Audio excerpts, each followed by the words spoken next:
नमस्कार भक्तों, आप सभी का एक बार फिर से चैनल सनातन व्रत स्टोरीज में हार्दिक स्वागत है। आप सभी को मकर संक्रांति के पावन पर्व की ढेरों शुभकामनाएं। आइए मकर संक्रांति के इस शुभ अवसर पर मिलकर सुनते हैं आज की पौराणिक कथा। हिंदू धर्म में शायद ही कोई ऐसा पर्व हो जिसके साथ कोई पौराणिक कथा जुड़ी न हो। मकर संक्रांति से भी अनेक दिव्य कथाएं प्रचलित हैं। धार्मिक मान्यताओं के अनुसार इसी दिन गंगा मैया भागीरथ के पीछे पीछे चलकर कपिल मुनि के आश्रम की ओर बढ़ी।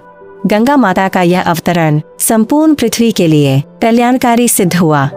कपिल मुनि के आश्रम से होती हुई गंगा मैया आगे बढ़ी और अंततः क्षीर सागर में जाकर समाहित हो गईं। ऐसा भी माना जाता है कि इसी दिन भगवान विष्णु ने असुरों का अंत किया था। एक समय की बात है, पृथ्वी लोक पर बब्रुवाहन नामक एक प्रतापी राजा राज्य करता था।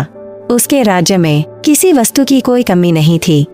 उसी राज्य में हरिदास नामक एक ब्राह्मण रहता था, जिसका विवाह गुणवती नामक स्त्री से हुआ था।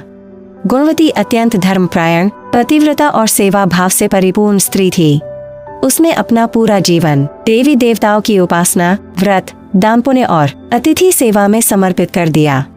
इसी प्रकार ईश्वर भक्ति करते करते वह वृद्ध हो गई और एक दिन उसका देहांत हो गया। जब उसका देहांत हुआ तब धर्मराज के दूत उसे यमलोक ले गए। गुणवती की आत्मा शांत भाव से यमलोक की ओर अग्रसर हुई। यमलोक में सुंदर सिंहासन पर यम धर्मराज विराजमान थे और उनके पास चित्रगुप्त बैठे थे। चित्रगुप्त प्राणियों का लेखा जोखा धर्मराज को सुना रहे थे। सभी सत्कर्म देखकर धर्मराज प्रसन्न हुए, परंतु उनके मुख पर हल्की उदासी दिखाई दे रही थी। धर्मराज बोले, देवी, तुमने सभी देवताओं की पूजा की, पर कभी मेरे नाम से न पूजा की और न दान। इसके बाद धर्मराज ने धर्म के 10 नियम बताए। पहला, धैर्य और संतोष रखना, हर परिस्थिति में संयम बनाए रखना। दूसरा, मन को वश में रखना और क्षमा करना, क्रोध छोड़कर क्षमा का भाव रखना। तीसरा, किसी भी प्रकार का दुष्कर्म न करना, पाप कर्मों से दूर रहना। चौथा, मानसिक और शारीरिक शुद्धता रखना, विचार और शरीर दोनों को पवित्र रखना। पांचवा, इंद्रियों पर नियंत्रण रखना, भोगविलास से स्वयं को बचाना। छठा, बुरे विचारों से दूर रहना, मन में द्वेष और ईर्ष्या न लाना। सातवां, पूजा पाठ और दान पुण्य करना, ईश्वर भक्ति और सेवा में लगे रहना।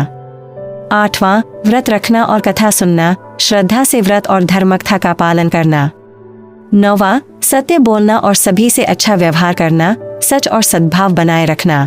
10वां, क्रोध न करना, शांति और प्रेम का मार्ग अपनाना। गुणवती ने विनम्रता से प्रार्थना की, हे प्रभु, मुझे आपकी भक्ति का मार्ग बताइए। धर्मराज ने कहा, मकर संक्रांति से मेरी पूजा प्रारंभ करो और पूरे वर्ष इस व्रत का पालन करो। धर्मराज की अनुमति से गुणवती पुनः धरती लोक लौट आई। उसने अपने पति हरिदास को इस व्रत की पूरी कथा सुनाई।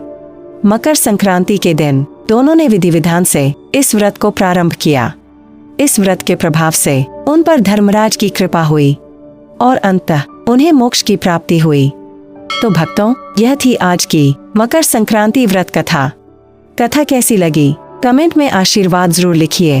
अगर कथा ने मन को शांति दी हो तो लाइक करें और शेयर करें। और आप जैसे सच्चे भक्त सनातन व्रत स्टोरीज सब्सक्राइब करना न भूलें।